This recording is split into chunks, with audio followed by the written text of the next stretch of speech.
And here we go. We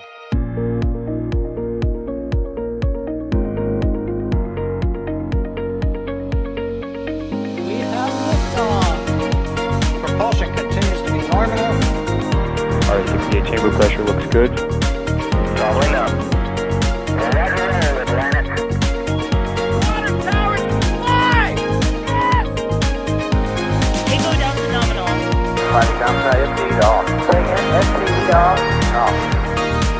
It's orange! 45! Oh my god! Oh my god! Decollage. What is it? Put that in the big bag, you know. 343 unfolds to go. Indeed. We rise together, back to the moon and beyond. This methane will be igniting in the flare, correct? Yikes. You dead? We don't need any more of these.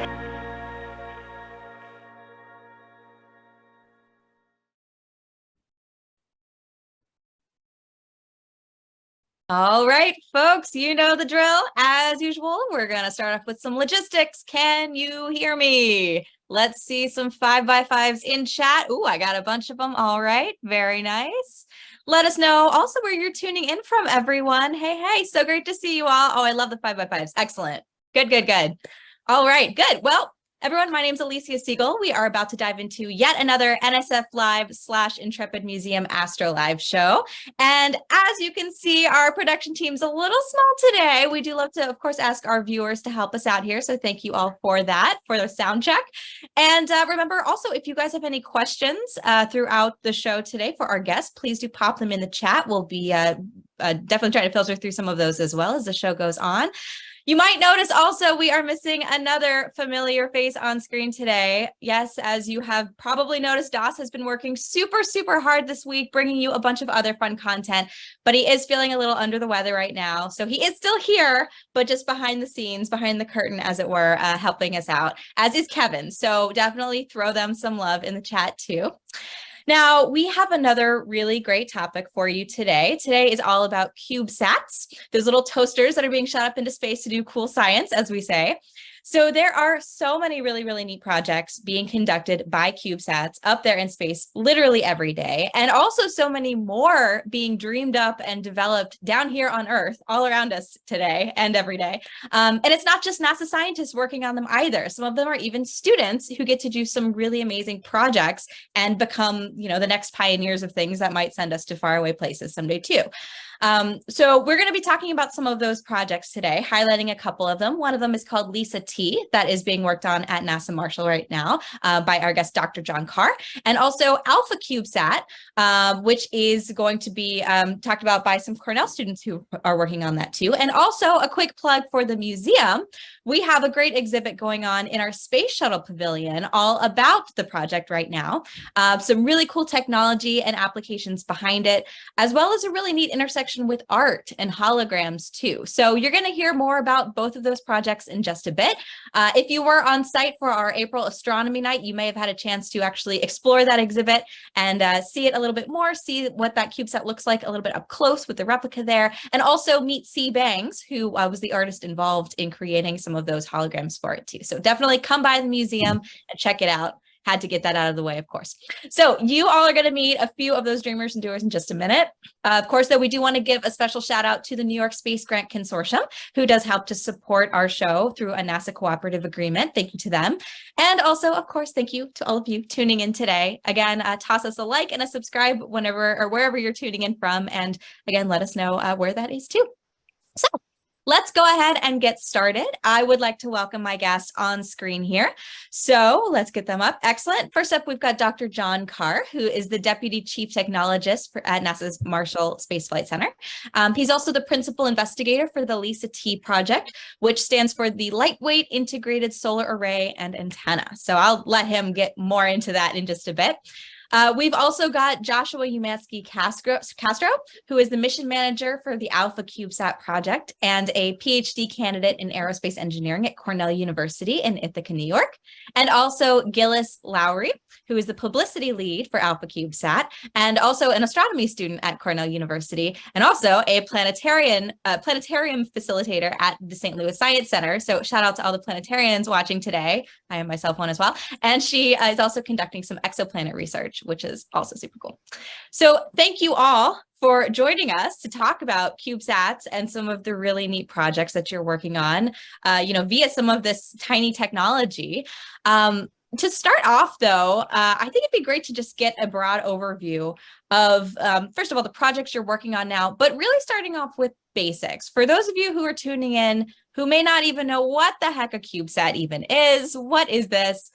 Dr. Carr, I'd like to hand it over to you to kick us off here. You've been working with this type of technology for quite a while now. Again, you are based at NASA's Marshall Space Flight Center. Can you explain to our viewers what is a CubeSat and what, generally speaking, is their purpose? Sure. I'll do my best here. Well, Kevin, maybe you could pull up picture 00, and that might give a nice visual while we talk it. So, CubeSats are very small spacecraft, modular in size, typically built of U's or units. So this here is a picture of a 1U, which is about 10 centimeters by 10 centimeters by 10 centimeters, 10 centimeters cubed. Now you can imagine we can take multiple of these units, these U's, and create a 2U, a 3U, a 6U, a 12U, and even some people up in the 24 and 27U. So, these small spacecraft really have been advantageous since their invent out west over at Cal Poly. And, in their early stages, they were really utilized as training tools, as educational tools for students to be able to put together from start to finish, a real spacecraft, and then go and fly these spacecraft and do something simple, phone home or take a picture, take a video and send it back. But suddenly, right, with shrinking of electronics, right, with advancements in deployables, with the innovators that we have throughout the community, there was this huge realization that these small spacecraft can be highly advantageous, not just for students, but for science, for exploration, for NASA, for DoD, for the entire community. Okay, and you can imagine one of their main advantages is their lightweight, right? When you ship something across the country, the lighter it is, or maybe a better way to say is the heavier it is, the more expensive it is to ship. Same thing for space, right? So now we're starting to talk these small, lightweight, easier to launch, easier to get into space. And the community is finding really useful things to do for them. So you've got companies out there like Planet, right, who's doing Earth observation, disaster relief, right? You've got companies out there like Starlink, right, doing comm work and internet. We use these at NASA to go and do technology demonstrations, right? Small, quick platforms that we can put new technologies on and go and demonstrate them. The DoD uses them for defense, right? Battlefield rapid launch to get comm, video, etc. And I'm sure we could sit around and go around the circle, for 30 minutes coming up with all the different applications. But it's really an exciting time, and CubeSats, these small spacecraft, are really reducing the barrier to space and really giving a lot of people who previously wouldn't have had opportunity to work on a spacecraft, put something useful in the space to do just that. All in there. And that's actually really interesting that you were saying that originally they started off as an educational tool then? Yeah, that was their function at their invention, for aerospace students to be able to, from start to finish, design, fabricate, and eventually launch their own spacecraft, within a 1 year or 2 year type class.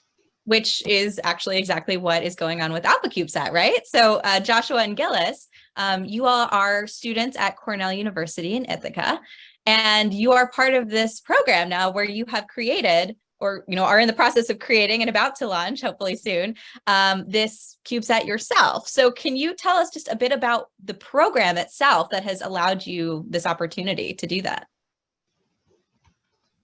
Sure. So specifically Cornell University, we have had, it's a bit longer time frame than a 1 to 2 year class, for us at least. Our CubeSat started in 2016, and that was with a high school student, Isabel Dawson, and her concept for CubeSat. And from that, we've just been working many years, slowly improving all of our tech until we've gotten it pretty much almost to launch. Amazing, amazing. So this is something that is it like a class, or is this like a side project that you guys are doing in your free time? Or I know, Joshua, like you're working on your PhD right now. So is this your project, or how does that work with students? Sure. Gilles, you want to take this one too? Sure, yeah. So, I mean, for Josh, a bit different. For me and the other students working on it, we do get academic credit if we want to. So in that way, in a sense, it is sort of a class. You write a report at the end.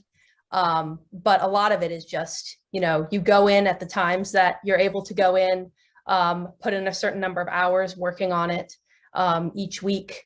So in a certain sense, it is similar to a class, but for some of it, it's become a bit more than that.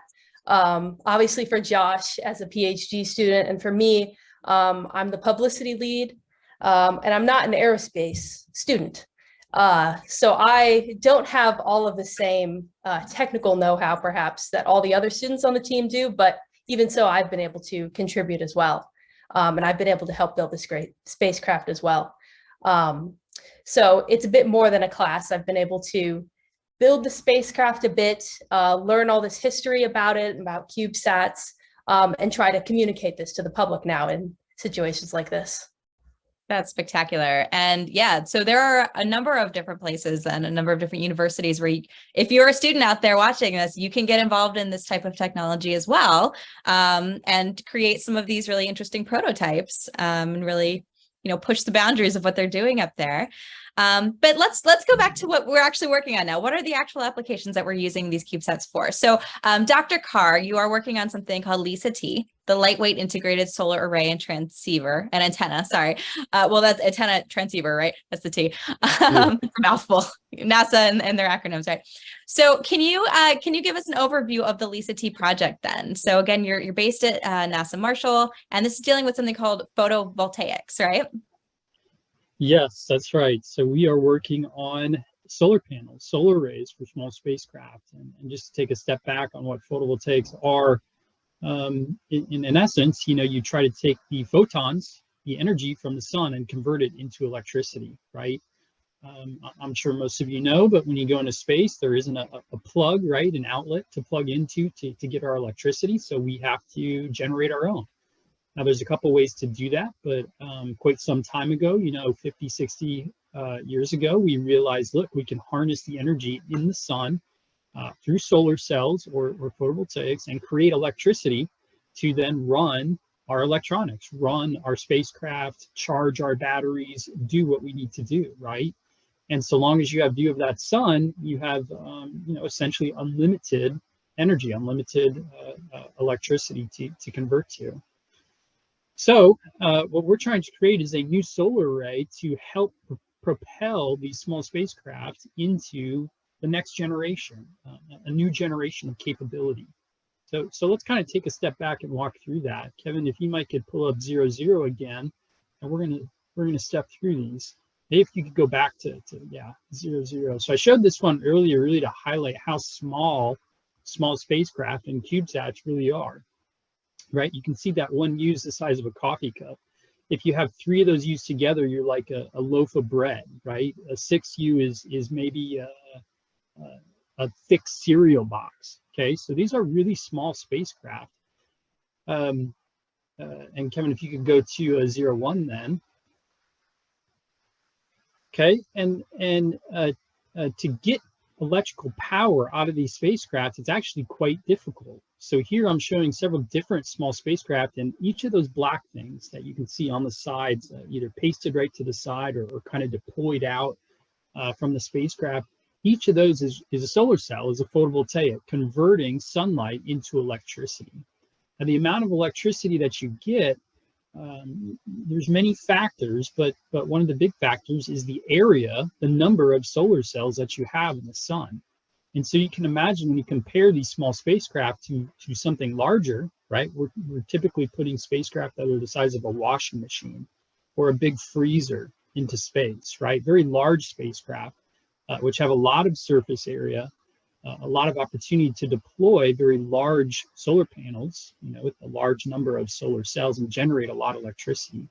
These small spacecraft are limited in that they can only have a handful, which means they've only got a little bit of electrical power, and ultimately that really chokes their capability. It really chokes what they can do. If you don't have enough electrical power, you can't turn on some of this really valuable equipment that scientists, exploration, etc. want to go and do. Kevin, let's go to number 2.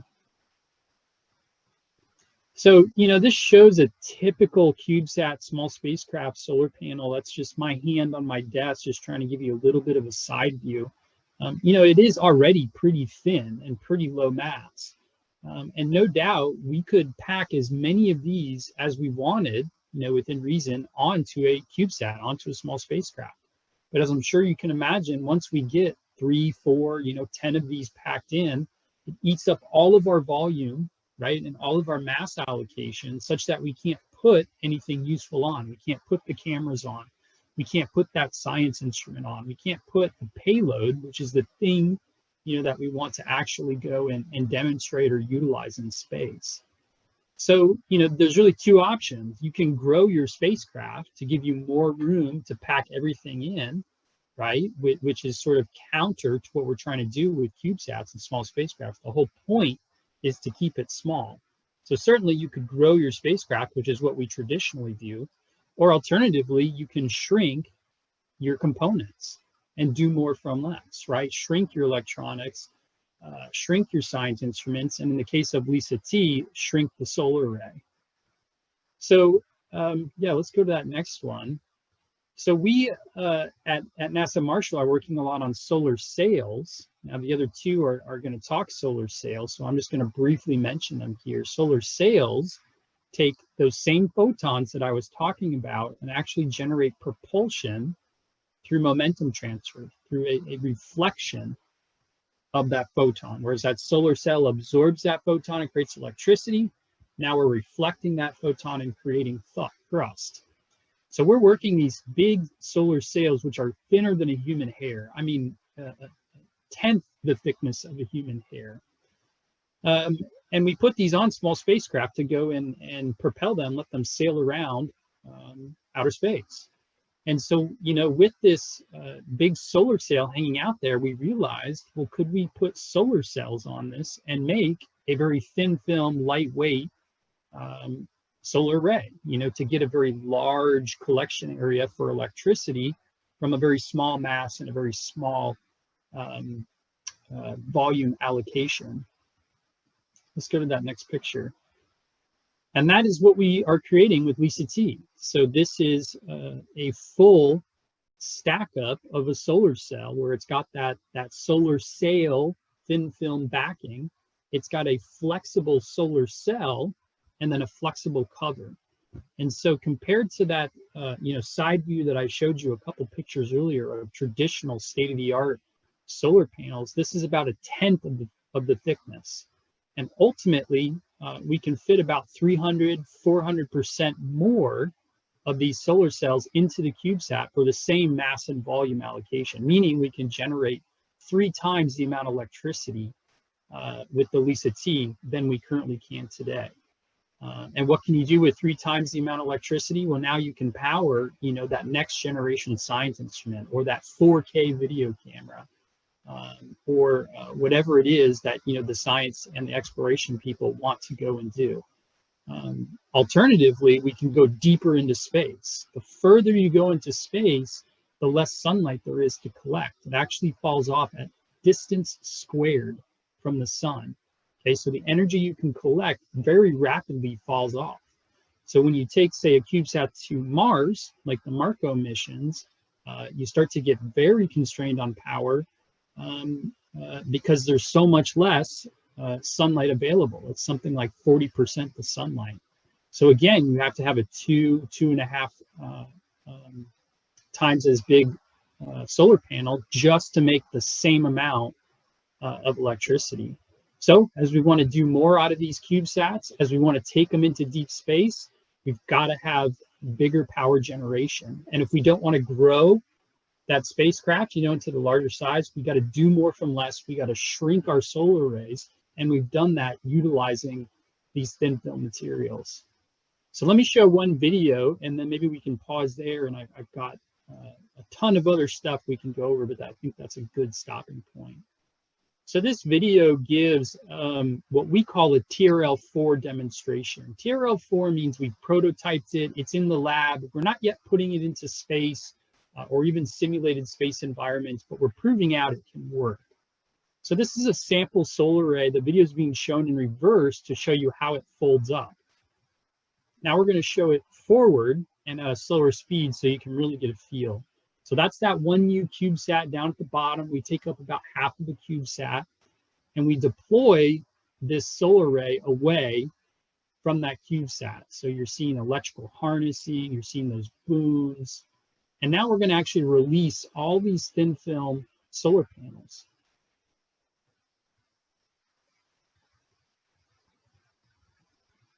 So is that all spring loaded, or is it sort of motorized to push up that central boom?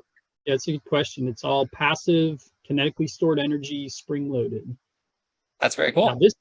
Now this part we are unfolding, and this is an active component. So we're using shape memory alloy. We're heating it up to unfold those solar panels. But once they lock into place, it again becomes passive, meaning you don't got to keep heating that shape memory alloy. It just gives you that oomph to unfold them and create your solar array. Now, this is a very special kind of solar array. I'm not going to go into the details. We can have some questions if anybody was wondering why they were kind of angled as they were. And this is a sample of another solar array, a more typical solar array that you'd see on a small spacecraft. Again, in all its glory, looks a lot like the first one, right? Just a little bit different structure. This is played in reverse. It's all folded up into that 1U. And then now we release that strain energy.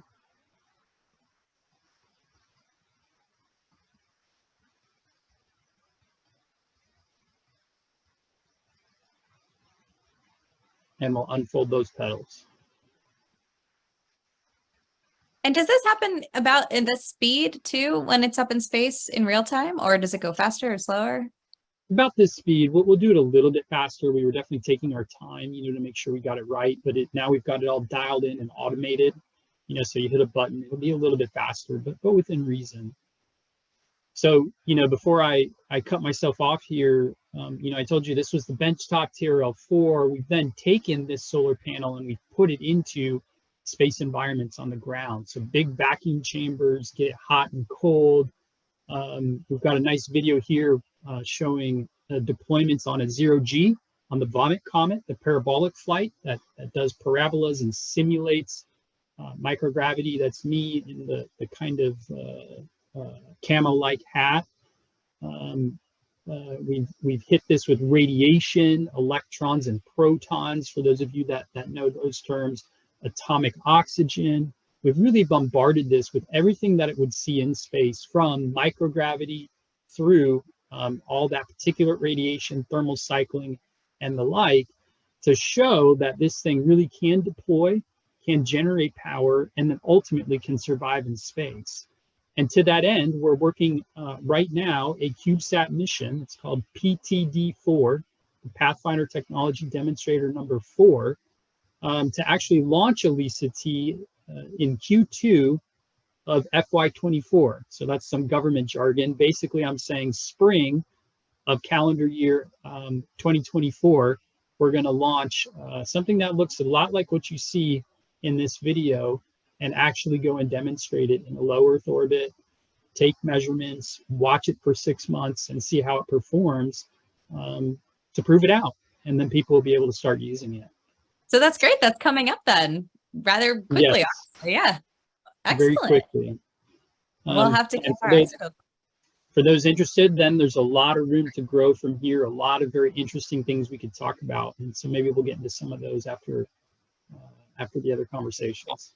Oh, one clarifying question on that. So this Lisa T module, is this a standalone item or is it more of an add-on to another CubeSat?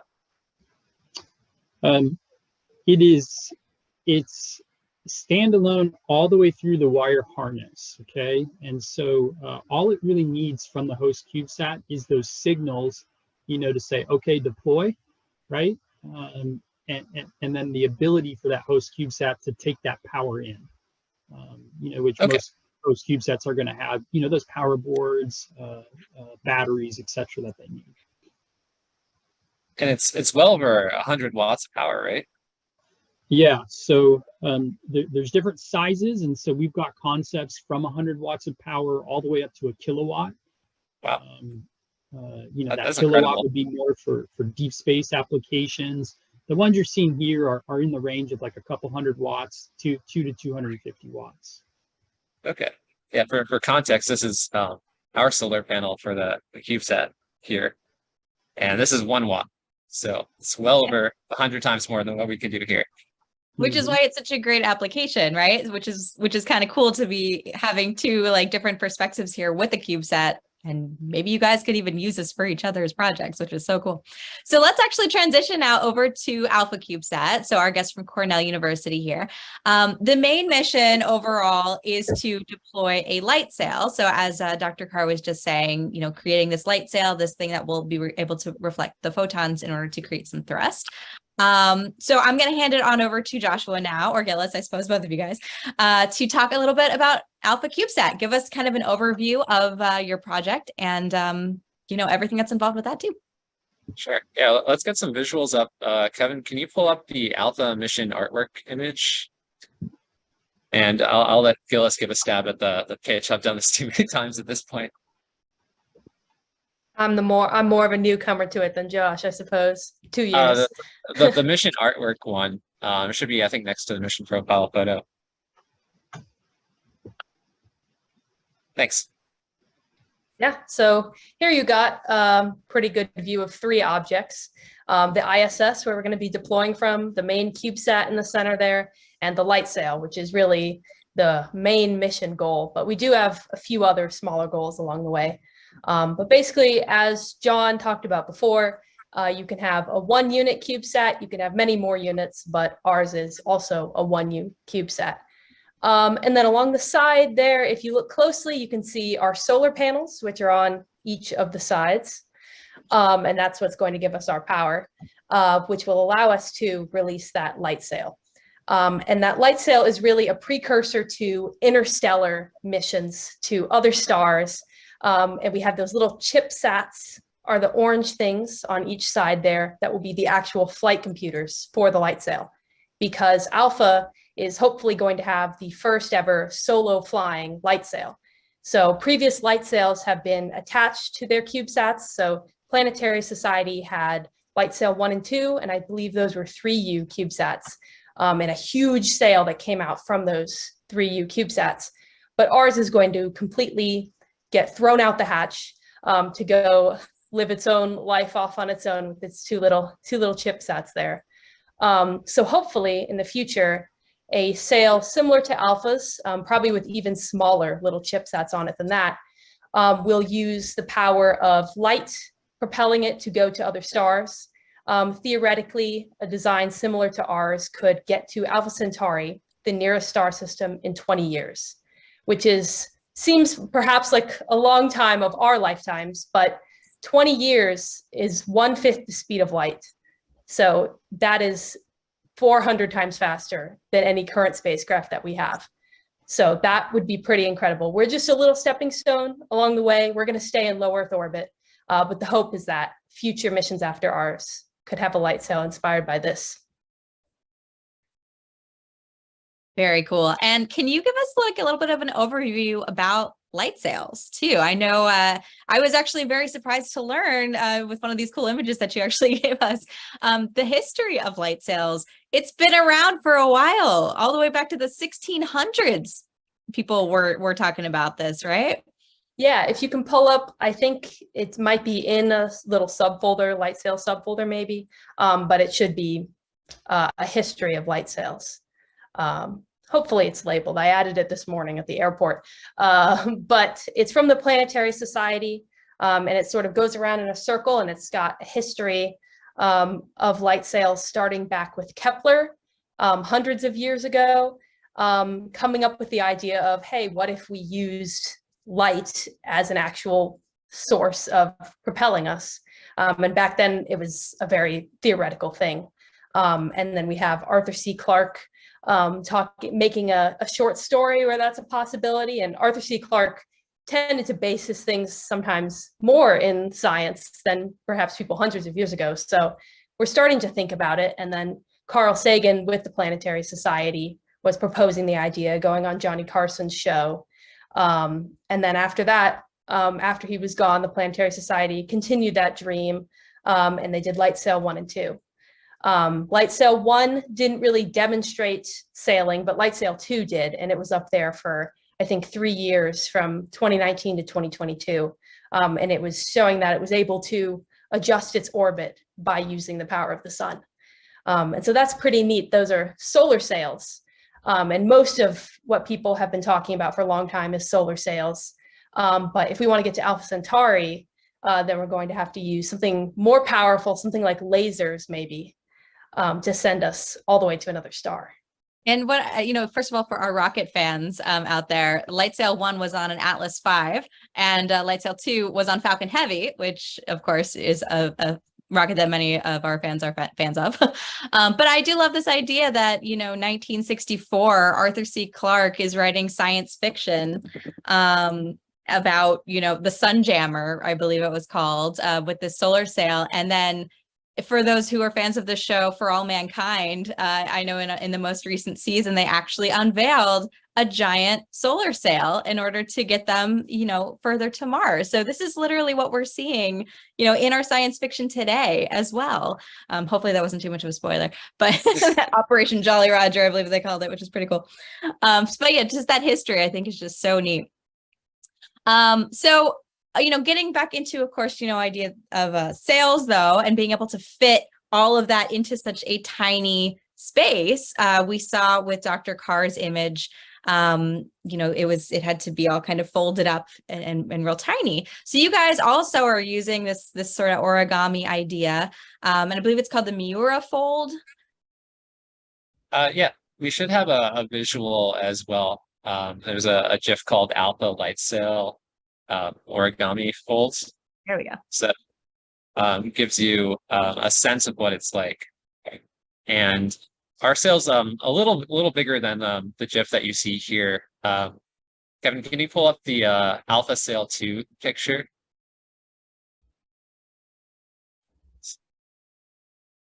So it's still pretty small. Ours is all the way there on the right. So it's about 0.5 meter by 0.5 meter. And that's been about the size that we can appropriately fold up and fit within a 1/2 U CubeSat. So half of a 1 U is essentially all the space that we have in our little CubeSat compartment here. So it's a very compact fold, and 4 of those chipsets that Gillis mentioned also have to fit on there in the sail compartment as well. And what are they made out of? I think, Dr. Carr, you said yours was like thinner than the width of a human hair, very tiny, very thin material there. What is that made out of, first of all, Dr. Carr, yours? And then also, what is this Alpha CubeSat one made out of? Yeah, at NASA, we are keen on a material called CP1, colorless polyimide 1. So it's a polyimide that doesn't thermoset, can be made really thin. And our sails are in the range of like 2 microns to maybe 5 microns, somewhere in there. And then for Alpha? Yeah, ours are a little thicker than that, but it's a very different material. So ours are actually retroreflective, and it's made by Avery Dennison, and it's the type of material that you'd see on like street signs, stop signs, bicycle reflectors, that type of stuff, where the light comes directly back at you. And yeah, there's a picture of that material. So it's a little, or in the case that we're flying with now, it's actually a lot thicker. It's around 175 microns or so. But that was mainly due to us kind of handling it. There's one video, Alpha Sail 4 being folded. That one shows just exactly how we're handling this to fold it into the light cell compartment. And it's definitely being handled kind of roughly. And if we had a thinner material, it would probably break, and it has broken in the past. So we are capable of designing these light cells to be even thinner than we're doing now and even lighter. But for the sake of a student project and being able to test over and over again without damaging the hardware, we decided to go with a thicker material. That makes a lot of sense. And I assume you've probably made many iterations of this to ensure that it stays together and doesn't rip. A good amount. I mean, there's one that we did a high altitude balloon launch with, and it just kind of been shambles here after it came down. So we've definitely gone through a few light sails here. There you go. And so it's all crammed into that little CubeSat there. It looked like actually in that video, it took up most of the volume of that. But again, this was the point. You want to deploy your light sail there. And then what happened? So you were mentioning spring loaded, Dr. Carr, and I believe yours also with Alpha CubeSat is also spring loaded. Yeah, we also use a shape memory alloy, 9mm wires specifically. So as long as it's around room temperature or warmer, it will want to restore to that original expanded shape. We sort of have this cross frame in the middle of the sail. If you can pull up the Alpha Sail 1 image, that might show it as well. Oh yeah, that's the full deployment of it restoring to its original shape. So here you can see the two wires that make an X in the middle. So that is the entire structure of our sail, and that's what causes it to unfold and also eject from the CubeSat rather rapidly and sail on its own. Amazing. So the goal then, you guys will have this go up on a crew resupply mission, I believe you said, and then they'll be releasing it from the ISS, right? Yep. We'll be deployed from the space station, and then we have to be a sufficient distance away before we can actually eject the light sail. Mm-hmm. So there's a whole bunch of NASA safety protocols there to protect the astronauts on board, just in case this would hit the ISS or cover a window or whatever it does. We want to make sure that nothing that can go wrong could happen. So we'll be powered off and have to send a series of commands before it's actually ready to fire and deploy the sail. And is this going to be released with other CubeSats then? Are there just going to be these little boxes kind of floating around and releasing things left and right all up there? Yeah, Gail, do you want to cover this one? Yeah, I mean, I believe ours will be released from the GIF that I've seen that demonstrates it. They probably release ours in a series with other ones. Is that right? We're going to get sent up with other ones. Do they all release at once, or do they release one by one? One by one. Definitely don't want. Okay, yeah. We don't want each other hitting each other. Yeah. There's multiple stacks, so the ones in a stack actually do get pushed out, kind of in sequence as like, because ours is a 1U, and I think you could fit up to maybe 6U in a stack. It kind of depends on the deployer. So you could have 2 or 3 CubeSats come out in close succession, and there's definitely a few on the flight. So we usually time these with NASA so that there's several universities or other organizations that have their CubeSat ready, so that we could share the same rideshare opportunity and launch together. And this is a good GIF showing after it's been released. It needs to be in a certain orientation, so we don't want to just like send the light sail out willy-nilly. So we have magnetorquers inside, these little coils that will align it with the Earth's magnetic field and make it such that it'll be spinning around, but only around hopefully that one axis that you can see there, and not just tumbling randomly and spewing out the light sail and not knowing where it's going to go. Yeah, and that's actually a good point of how do you orient a CubeSat to, well, first of all, like go where you need it to go, but also then, yeah, be facing the right direction so that you're not just, you know, launching it back down towards Earth or something, which won't really help. So magnet torquers, you say? Yes. Yeah. If Josh wants to get into technical, if we've got technical questions about that one. But yeah, they are just really little, I believe, copper, just little coils. And all of our stuff is really not super high tech things. It's things that a lot of people, hobbyists, can buy, breakout boards, that sort of thing. So our intention with it is, as many CubeSats are, to be a sort of low cost alternative to extremely expensive, huge spacecraft. And of course, we want to deploy a pretty small light sail, so it makes sense. Yeah, and actually when we were talking earlier, I remember you said something, one of you guys said something to the extent of you were working with toy makers because they're really good at kind of scaling down these electronics for small things like this. Sure, yes. So both of our mentors for this project are Silicon Valley inventors and engineers, and they've spent a large part of their careers working for companies that consult for toy companies, and a lot of very intricate engineering has to go into making a children's toy to have, let's say, a robotic dog or a toothbrush that can tell how well you're brushing your teeth. There's a lot that goes into making those smart electronics in such a compact package that can be sort of thrown around by a toddler. Yeah, there actually is a lot of translation to something like a CubeSat that has to survive a rocket launch and fit into such a small package as well. Of course, yeah. I'm curious too. We've got some questions actually already coming in, talking about, you know, really scaling things down and getting smaller over time. Someone's asking, is there such a thing as like an 1/8 U or a 1/2 U CubeSat that could, you know, be even smaller than this 1 U? I know we've talked about having larger, but is there anything even smaller than the 1 U right now?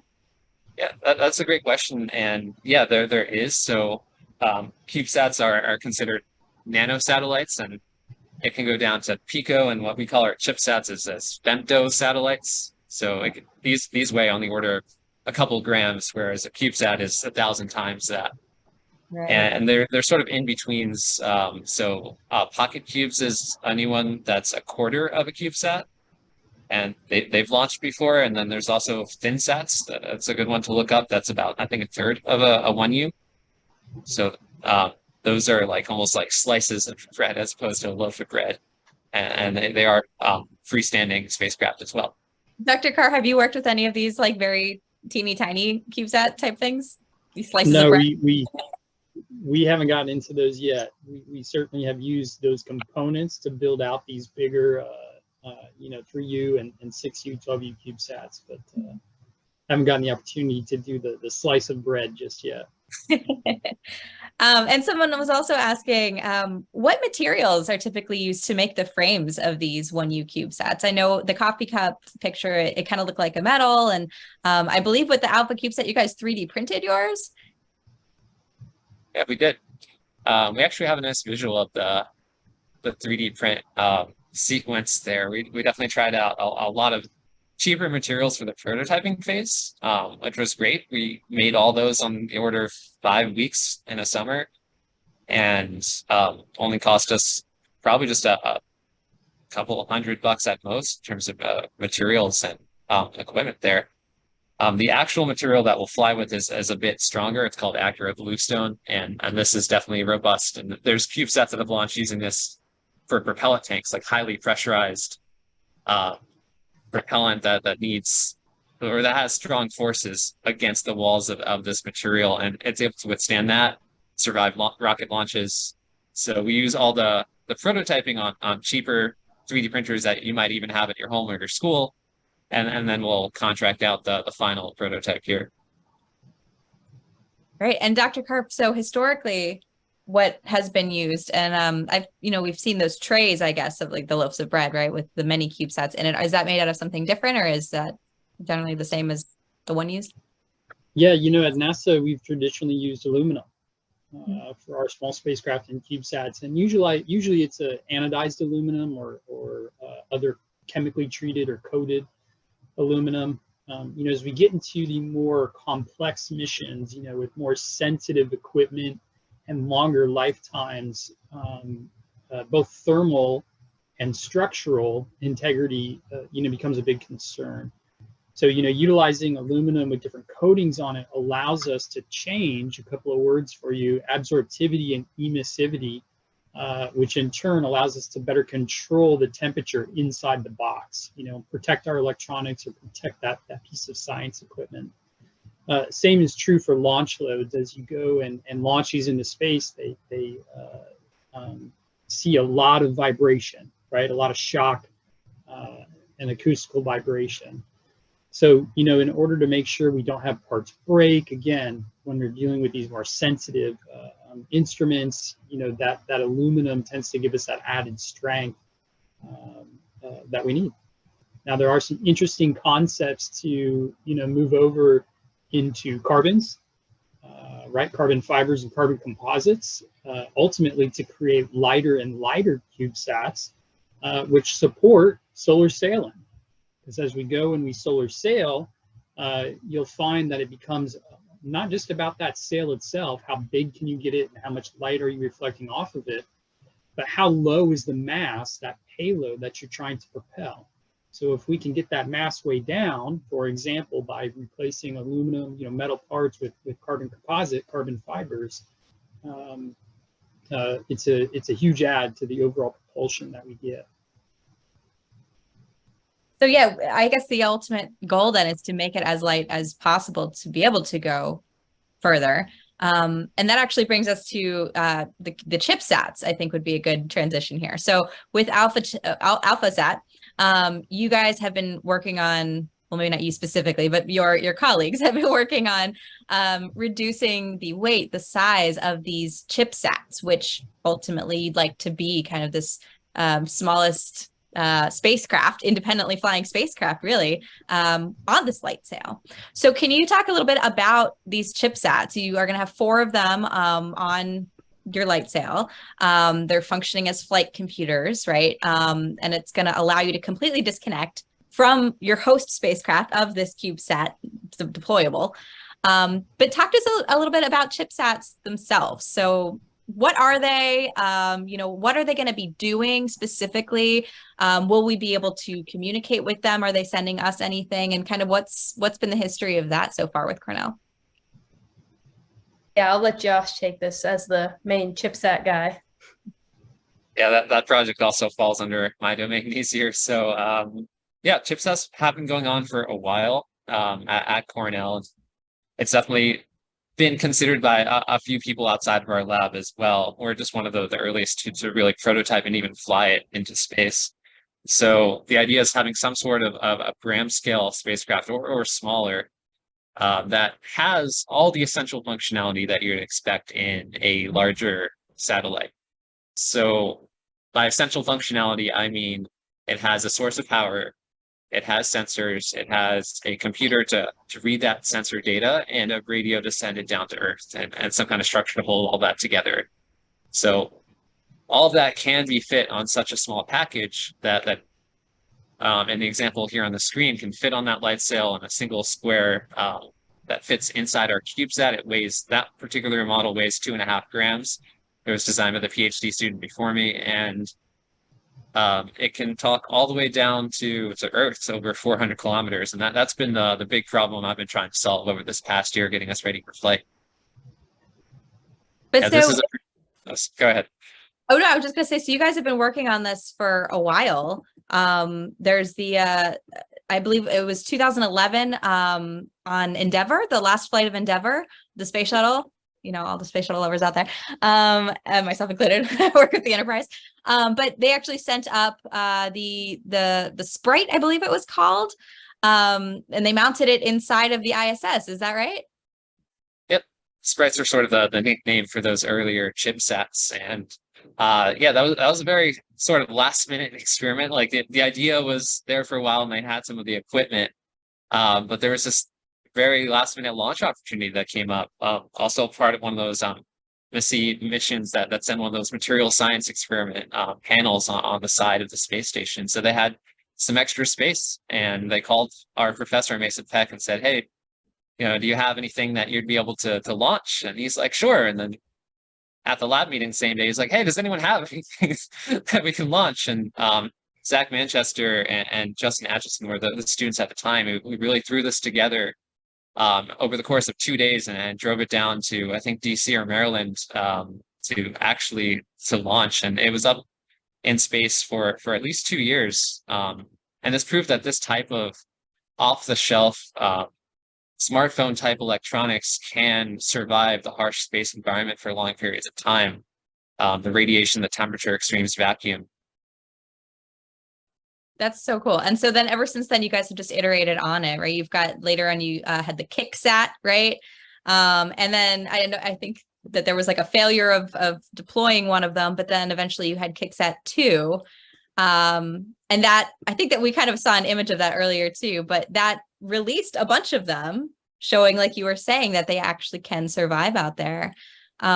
What exactly is happening when you've released all of these? Like you said, it's collecting a lot of data and everything. Is it collecting it in real time? Is it, because I would assume as they fall back through the atmosphere, they'd probably just burn up, right? So is it setting it back in real time?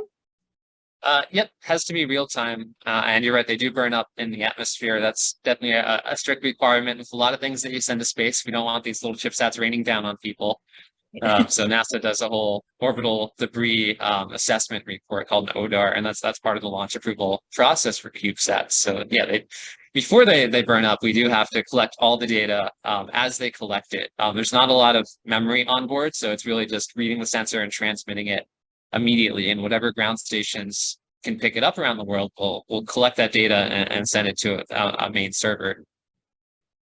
That's so interesting. So is this what you would call a swarm then? Yes and no. So, Okay. and sort of the academic context, swarms usually mean like a group that can talk to each other and sort of make autonomous decisions, sort of operate as a network. In these earlier technology demonstrations like CubeSat, it's really just proving that each individual one can hear and operate independently and transmit to the ground. They're not really talking to each other. We demonstrated that in lab, but here it's really just saying like, hey, if we deployed 100 of them, that even if a fraction of them survive, that's still mission success, that you have to sort of strengthen numbers with such a small package. Got it. So how do you guys test this sort of thing then? So you put them together. Right? How do you kind of see how that all goes? Yeah, we've done some high altitude balloon launches, which are always very exciting because you go there and you watch and pump up the big balloon and then you let it go and it's a big moment. And then we have typically a little, oh yeah, that's the video I took. It's really exciting to be there in person. And you can see right on the end there is our little prototype CubeSat. That's just a styrofoam box inside all the electronics that we need for this launch. And then we see if we can communicate with the systems on the ground.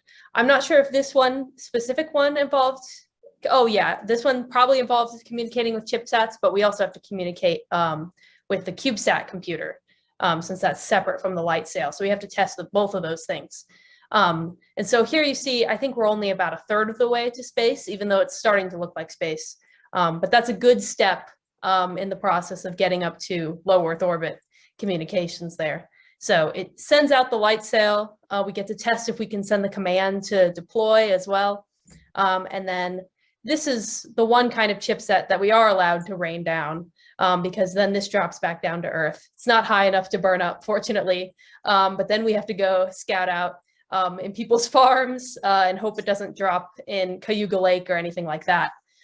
We've been pretty fortunate so far. Did get stuck in a tree once, but we did get it down from the tree as well.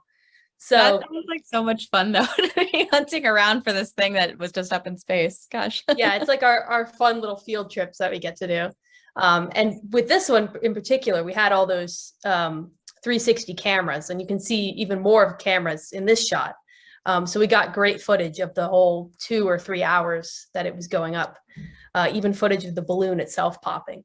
So a little fun sidetrack there that we can do with the cameras. We will not have this kind of footage when we're actually in space, so we have to take it while we can get it.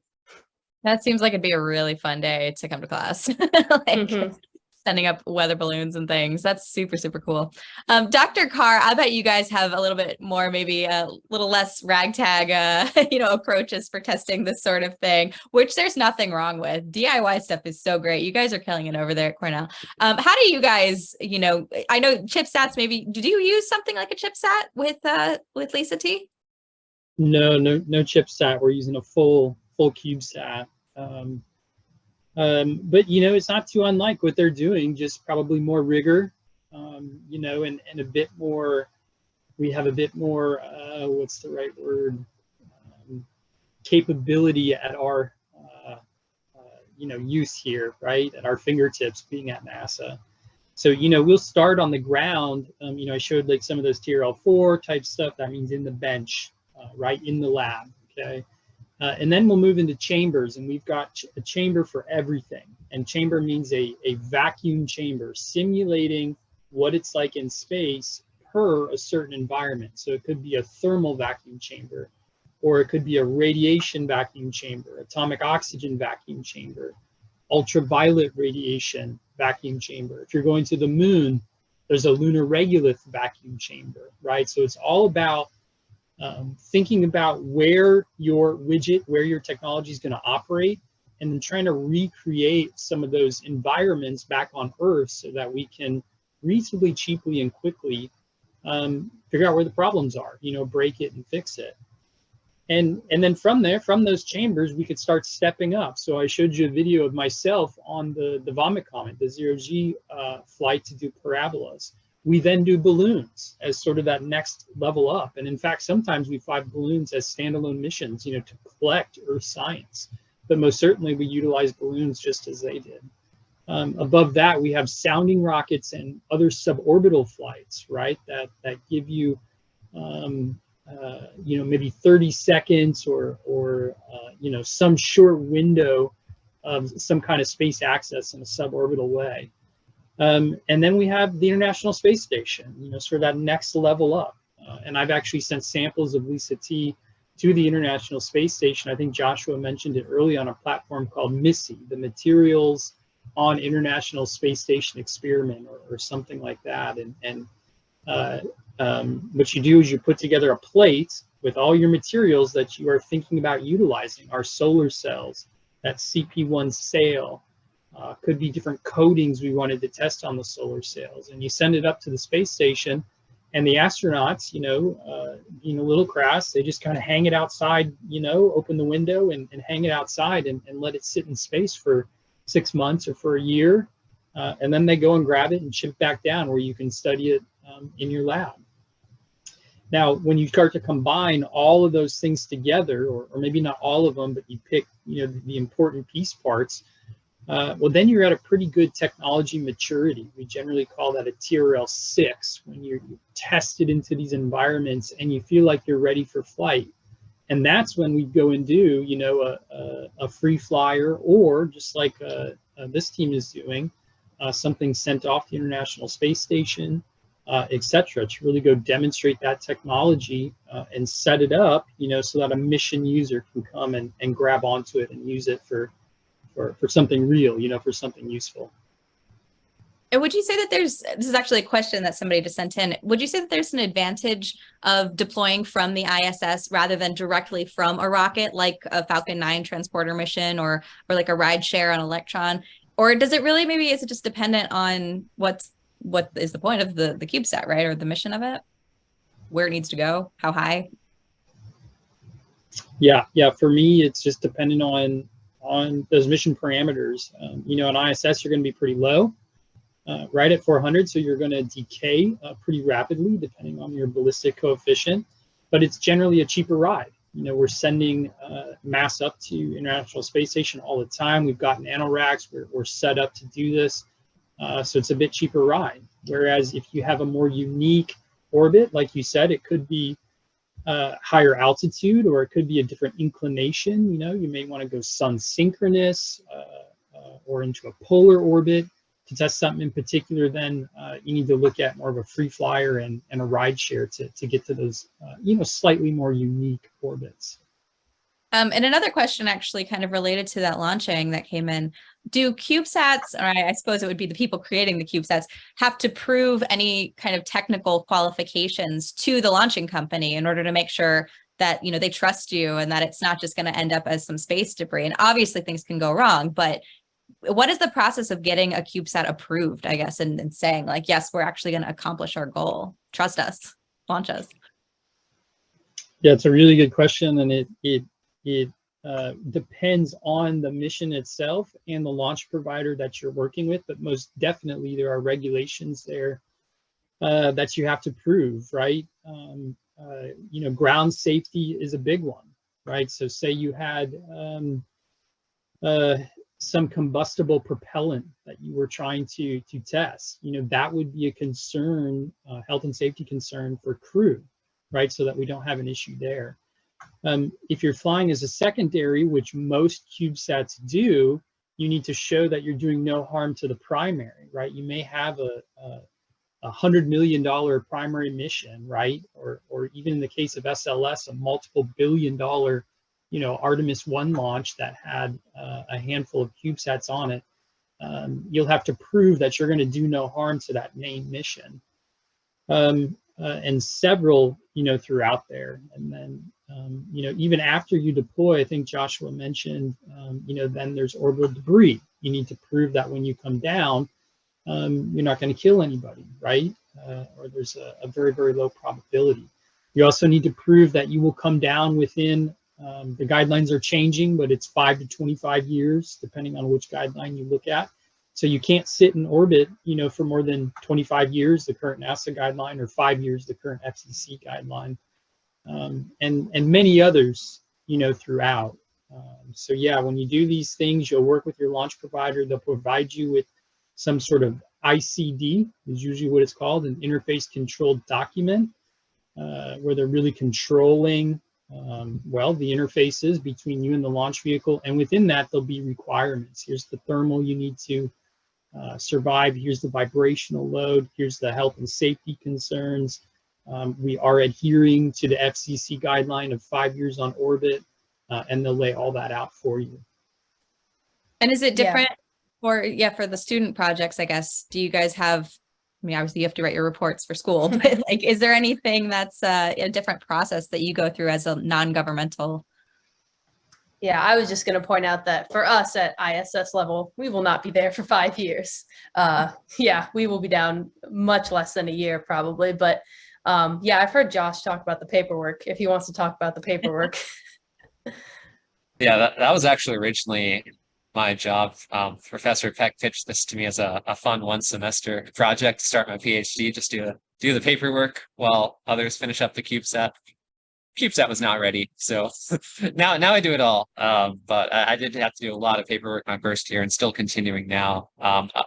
Everything that John mentioned also is kind of consistent for what we have to do. Orbital debris, launch, making sure we can survive launch and prove that. Another big one is just radio license. You need that approval before you launch, and we have to ensure that the transmitters on board our ChipSats and our CubeSat don't interfere with other spacecraft. So that's a big one as well. And then when we have deployables, in the case of our light sail or in KickSat with that 105 ChipSats that came out, the timing of when we shoot those out is big as well. And we have to make sure there's no other sort of traffic in the area, so to speak. Right. Yeah, no, that makes a lot of sense. Huh. That's so interesting. Yeah, there's a lot of you know, safety concerns obviously involved in that, but cool. All right, so let's actually, now we were talking about you know, collecting light, you know, for power. But something else that Alpha CubeSat is working on is using light, you know, obviously as thrust, and specifically there's this really neat holographic component that I definitely want us to talk about for a bit. I know, so again, at the Intrepid Museum, we've got this exhibit, and we are actually featuring a large part of it is the holograms and the artist who created some of these sculptures that were created into holograms. I know, Gillis, this is kind of one of your areas, you know, to talk about here. So would love to hear just the process of what inspired you guys to incorporate holograms onto the sides of these solar panels of the CubeSat. First of all, how did you select what these images were, you know, what was the inspiration. Obviously, I have my Voyager earrings on, so I'm a big fan of that. We'll go there. But why holograms, and what are kind of the long-term implications of using holograms and how you might use it in a more on the light sail? I'll let you talk about it. Yeah. So C. Bangs is the artist behind the sculptures that were then turned into holograms. And she's been doing a lot of interstellar message work for decades, including for NASA. And so when I say interstellar message, I mean something like the Voyager Golden Record, where we send out some sort of thing saying, this is who we are into space.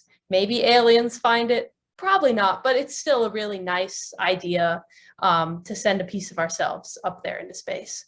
And so with the holograms, I think part of the reason specifically for those is that we'd like to know how well they'll stay visible in space, how well they'll function, because holograms will have a practical application potentially for future light sails. I'll get into that in a moment. But here we have a fish hologram, and we chose these holograms through a few series of votes. We had one with the team itself, one that was a more public vote that we sent out to sort of the Cornell student body. And then we did also one that's at the museum right now to choose the final hologram between a leopard and a sleeping cat. We also got Bill Nye came on a visit to Cornell, and he chose one of the holograms as well. So we have a woman, a man, a fish, a moth, and then most likely the sleeping cat is going to win that vote there. So those are our hologram choices. Oh yes, there's me with Bill Nye. Can you talk about this day? Because yeah, tell us, how did you get Bill Nye involved? What is he doing here? Like, yeah, so Bill Nye, since he's an alumni of Cornell, he likes to just come back like once a year at least and just go around campus. And he likes to tour, since he was an engineering student, tour the engineering labs. So Josh and I were there that day, and I presented the holograms. You can see them all on the table there. He's giving them a studious look. So that day, that was a crazy day. I also ended up meeting him again the next day, but that's that's another story. So yeah, we've got a lot of democracy, and then we have also Bill Nye chose one of them. So which one did he pick? He chose the man to go along with the woman. That makes sense. Okay. It was also because it was one of the more visible ones. Some of them are a bit harder to see than the others. And we'd already chosen the fish and the moth, which in my opinion are the most stunning visually of the ones that we chose. So that was his reasoning there. So yeah, we're mounting those on top of the solar panels. We've already done tests to ensure that putting holograms on top doesn't affect how much light they can take in. And yeah, here's a video you can see of us doing the conformal coating and putting them on top. So it's that green sheen on top of the solar panels there. So that's the reasoning for the artwork side of things, to make a interstellar message potentially in the future, even though we're not going to other stars. With holograms, ours specifically are just 3D images, so you tilt your head and you can sort of see the 3D effect. But a future light sail could have maybe potentially hundreds of different images that change when you tilt your head. So if you've ever seen like trading cards that'll maybe change what you see on them as you tilt your head, that would allow us to potentially put a lot more information in an interstellar message than, say, maybe the Golden Record. Although even the Golden Record, that has the audio, so we can't do the audio. A little bit of a trade-off there. Well, that's assuming that, you know, whatever encounters the record actually figures out how to play the record in the first place. All those confusing messages, which we could go into forever, but we won't. Yeah, and here's the fish, which I think is a really good view. And we've also got DNA there, which I believe is behind the sleeping cat. So that's pretty neat. So those are our artistic holograms. And then we also have, we're going to put Voyager on our light sail, which will be pretty neat. And as a little sort of tribute to the Voyager Golden Record, because I always like to quote the same Carl Sagan quote, because I love it so much, that for small creatures such as we, the vastness is bearable only through love. So I like to think we're sending a little piece of ourselves up there into space, making the vastness a little more bearable when we send up all those messages. But I did say that there is a practical reason for it as well, not just the sentimental one, which is that holograms potentially could help us keep a laser riding light sail in the beam of the laser. So if you've ever seen a ball on sort of a stream of air, I used to see those a lot at children's museums, and it sort of just stays there floating. So that's sort of a similar concept to the laser beam and a sail with sort of a curved spherical hologram on top of it. To the light, it'll behave like it's sort of just a sphere. But that allows us to have a rectangle shape that'll be easier to produce, but then still have the light act as if it's a sphere and keep the sail in the beam. Could we pull up some of the images in the Breakthrough Starshot folder just to accompany that? Yeah, so Breakthrough Starshot is our inspiration, in that this is the group of people that are trying to fund ways to get to Alpha Centauri. So and there's a lot of things. Oh, there we go. Yeah. Yeah, I was just going to say there's a lot of things that we have to do before we get to, and I see he's holding up sort of a ChipSat looking thing there. 1 gram or less for the ChipSats is the goal. And then you have to solve tons of other issues like space dust along the way. So we still got to get a pretty far away, but we're hoping that Alpha CubeSat can be a little stepping stone for that. And Breakthrough Starshot, so they're hoping to send 1,000 light sails to Alpha Centauri with lasers, kind of similar to what you guys are doing there, which could accelerate them, they're saying, to 20% of the speed of light after just a few minutes. Yes. So, I mean, it's a lofty goal, right? We're still trying to figure out how to travel quickly and to be able to reach, light speed, whatever, warp speed, whatever fandom you're part of.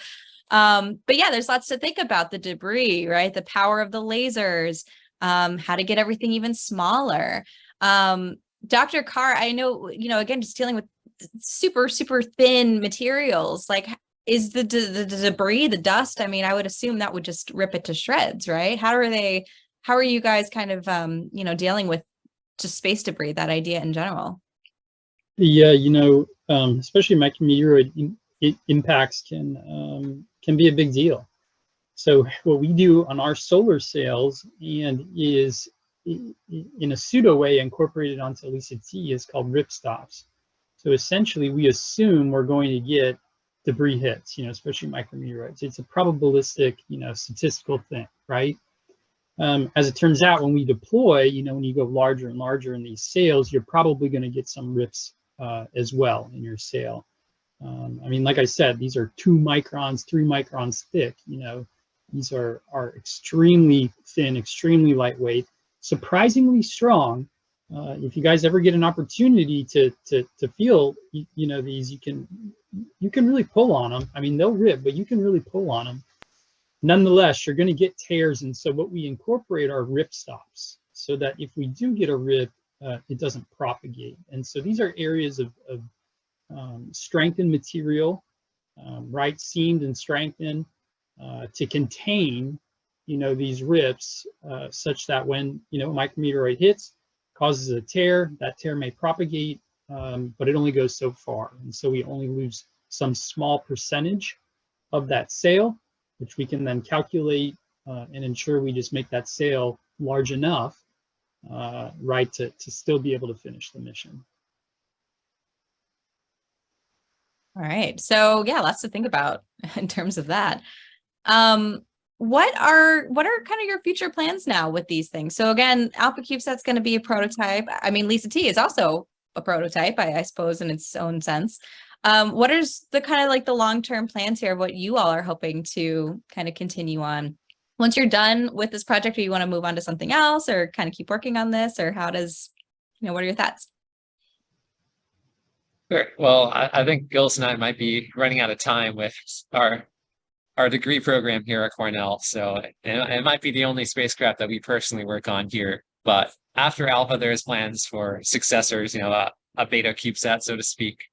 And they will involve more development of the light sail technology. Actually, I have a folder with some images of future sails that our mentor, Andrew Philo, is developing. And These look a lot like the Alpha sail, but the main difference is that more steering capabilities. So they're using that retroreflective material, the same that we have, but modulating it using piezoelectric actuators. And by just pivoting the retroreflective panels, you can control the amount of reflectivity that you get. So one side could be more reflective than the other side, and that would cause it to steer and rotate. So you can actually start to develop trajectories. Again, assuming your orbit's high enough. With our current launch, we're going to deorbit due to that low altitude of the space station. But if you got a higher launch, then you could go do a moon sort of reconnaissance out and back, or a Mars kind of entry mission, and have a sail or multiple sails land on Mars. So that would be some cool mission paths in the future. Definitely in those cases, the radio problem gets really hard at that low power. So we need either more solar cells like what John is developing, or we could potentially use, again, the sail material to use optical communication and fire light, smaller lasers at the sail and get that modulation to sort of create ones and zeros and get information out of that. And then there's also, actually, you had given us some interesting images of, I mentioned this earlier, but maybe this is a better context for it, the swarms, right? So I suppose that means they'd be able to talk to each other. And you had some pictures of like swarms around an asteroid, swarms around, Jupiter, Saturn's rings, that sort of thing. Is that kind of long-term applications now for the ChipSats too?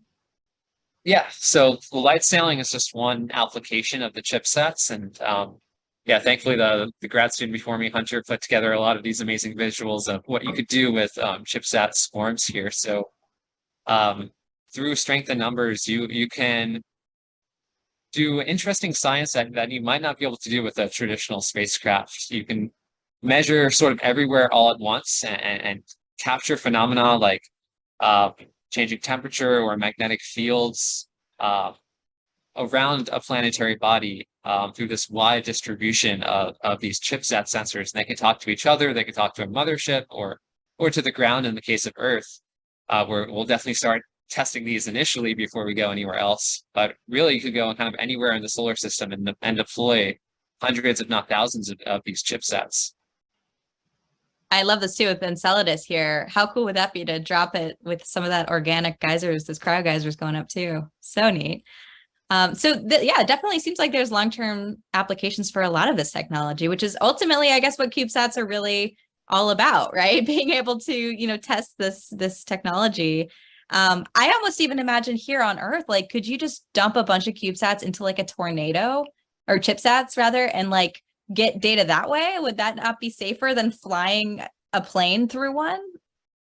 Yeah, they probably could. One of the reasons that we're studying the ChipSats is that they're so lightweight, and John mentioned the ballistic coefficient earlier. These will slow down very quickly and sort of float down on Earth. They're very subject to winds, and they can definitely stay up in the air longer and conduct some interesting science through, say, a tornado. And I know that here at Cornell, I think through the agriculture school, they put it on a cow. And so there's definitely like applications of, you can do a lot with technology that small. So using it for like biomonitoring then, I guess, or is that more of just kind of their conditions? I think so. Yeah, again, it was very much an initial test to see what sorts of data we can get.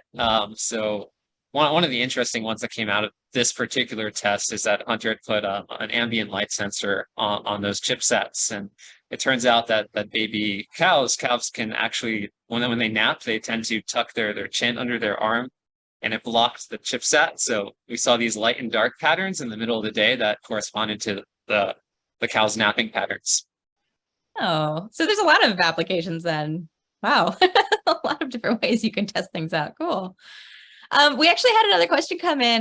This might be a good question for you, Dr. Carr, related to solar flares. So, what do you do when you've got something that's, collecting the photons and whatnot out there? How are CubeSats and these solar arrays affected by solar flares? And do you do anything to combat that, or would you just delay a launch if you knew one was coming? Yeah, so the solar arrays themselves are not overly affected by the flares. You know, we designed the solar arrays to be able to take so much radiation, you know, and having a quick burst like that doesn't tend to, you know, burn anything out or cause any issues. Certainly in some special cases, you know, if you have some electronics that are sitting right on the solar array, it can. More importantly is what's happening inside the CubeSat, and that's where solar activity, you know, can really affect things. So we get a lot of electronics inside the CubeSats, right? And we're worried about two things: the total ionizing dose, that's the total radiation coming and hitting these electronics, but then single event upsets, right? And so when you get some solar activity that spits something out that you know, is really high energy, is really high fluence, it can cause, you know, these single event upsets in your electronics where, you know, you may be doing some processing, your flight computer is chugging away, and then all of a sudden this radiation comes in and flips bits. You know, it messes up the computer. And so it can really wreak havoc. It can cause stuff to lock up. It can cause data to be lost. You know, and so there's certainly different methods we can do to protect against that. There's, you know, redundancy. You can use shielding. But ultimately, these small spacecraft, there's only so much room and mass, right? So you get very limited on what you can do, and it becomes something that you may just accept as a risk, and certainly we lose missions because of it. You know, there's a couple passive things we can do, such as if we know something is coming, if we have an early enough warning, we could shut down the CubeSat, so then it's not running, you know, or put it into a safe mode where things are minimally running, again, to have a lower probability of you know, a catastrophic event. But it's interesting, not to get on the soapbox on the topic, but, you know, space weather monitoring and early storm detection and warning systems is a big deal. And NOAA, right, the government agency NOAA is really charged with doing that. And so it's a big deal, not just for all of our national assets and our CubeSats, but also for manned missions, right? Because that's where you can really get into trouble if you get an astronaut caught in a radiation storm. And so one of the best ways to actually get closer to the sun so that we can have earlier monitoring of these space weather events is via solar sails. So with big solar sails, we can actually go to what's called sub-L1, sub-Lagrangian point 1. Y'all can look up where that is between Earth and the sun. And we can sit there with the sail and monitor, you know, these flares, monitor that solar activity. And when we see something that's not right, send that information back, you know, to our GPS satellites, to our manned missions, et cetera, so that we can get put into these safe modes and do the best we can to protect ourselves and our assets. And the Lagrange points, again, something that if anyone's been following James Webb, that is a major component of why they decided to stick things up there, the telescope up there. And actually, so speaking of that, I guess like space weather and like temperature differences and things, we have two questions that came in that are kind of, you know, speaking to this. So how do you handle thermal management just with rapid day-night cycles in low Earth orbit, and also just with temperature differences in general? You know, one of you mentioned shape memory alloys. So how, when, you know, outer space is very cold, how would that affect solar panels over time? You know, just with the temperature differences being so polarizing, just, you know, will it erratically retract or partially open or something? Yeah, so in ours, we've designed it such that after it opens, it actually locks into place. So then you don't need that shape memory alloy, because most certainly as it gets cold, it's going to lose that shape and it's going to get kind of flimsy. But we have a structure that locks in, and so it doesn't matter. There are a lot of concerns on the solar array itself, though. As you go from these extremes, you know, in the sun to in the dark, you can have well over 100 degrees Celsius of temperature change that happens in a matter of minutes, you know, and sometimes even seconds. And this is especially true with thin materials, right? When you have thicker pieces of metal, thicker materials, they have a bit of a thermal mass, so they resist that quick change. But the thinner that material, the quicker that change becomes. And so, we've seen on the solar array, you can get issues with things delaminating, things peeling. There's a concept called the coefficient of thermal expansion, right? So when things get cold, they contract. So let's say one material contracts a lot faster than another material, you can start to get cracking, delamination, and peeling. So we handle that, through design. You have to pick your materials carefully, and that's a lot of the engineering that goes in and testing. Now, within the spacecraft, we have more flexibility because we have opportunity where we can control that thermal environment. So we can put in heaters, for example, use the solar array to charge up batteries. And then when we go into the dark and the eclipse, we can then run those heaters to keep things a little bit more stable. When we're in sunlight and it's getting hot, we can cut those heaters, and then we use emissive coatings to help dump waste heat, into deep space. For those of you that are interested, you can look up black body radiation. But you can see there's a lot of engineering that goes into that, and a whole field dedicated just to thermal engineering and thermal modeling of these missions to make sure they close and how to close them. And for Alpha CubeSat, for like the long-term, goals of getting out to Alpha Centauri, is there anything that's been considered about how cold it'll get, I guess, as you get out of, our solar system here and, start heading towards our other distant star there? Sure. Thankfully, it's not one of the problems that I personally have to solve right now. Probably won't have to for a while. Yeah, but it's definitely one of the many sort of miracles that the Breakthrough Starshot committee has to solve before they get closer to launch.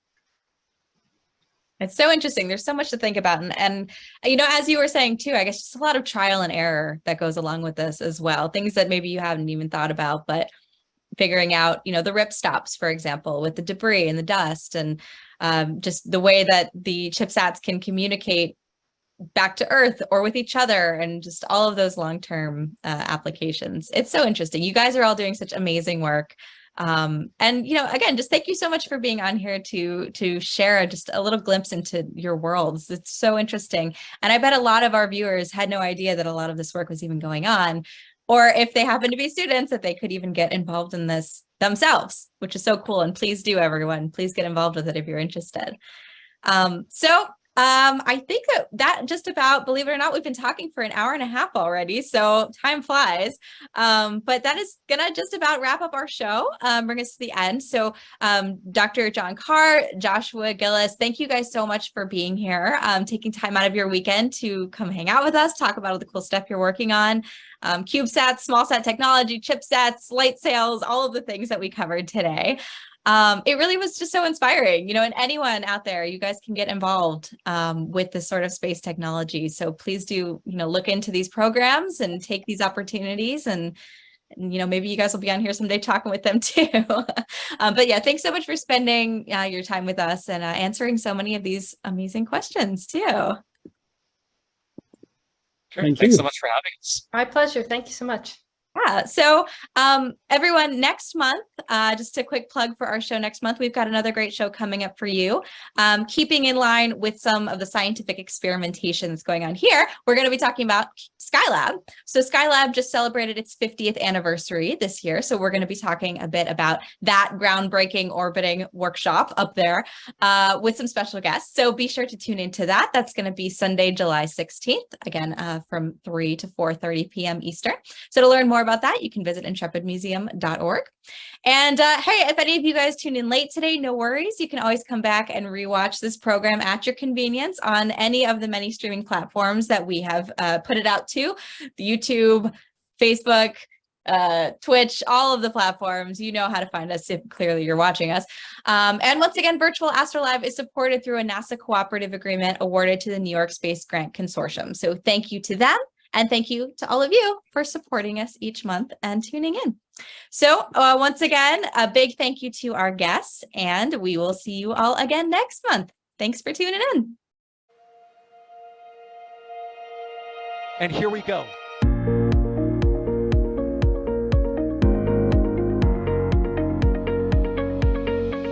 We have liftoff. Propulsion continues to be nominal. RCPA chamber pressure looks good. Following up. Roger, planet. Water tower